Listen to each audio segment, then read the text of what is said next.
Saturday. We hope that you'll cover the event. Ang daming naghahanda dito para sa opening event. And of course, ang first game is UP versus UE.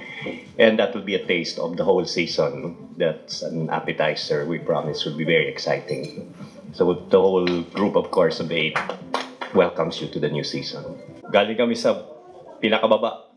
So, kahit pa paano, kung may chance naman kami na to win as many games as possible, we'll grab it. And then, kung may opportunity to enter the Final Four, we'll definitely grab it also. Itong taon na to, ang palagay ko ay magiging uphill climb talaga for us.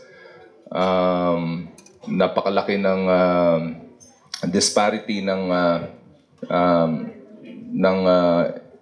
experience ng aming veterans as against dun sa mga baguhan namin.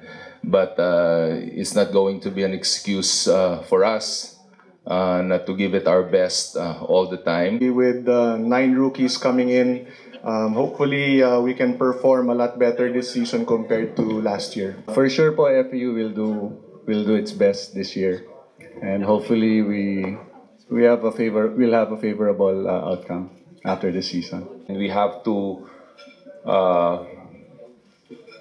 have the same approach for this coming season, and then we'll try to give it our best, and hopefully we can make another run. With 9 rookies, 5 freshmen, 5 17, 18-year-olds, so it's like a high school team.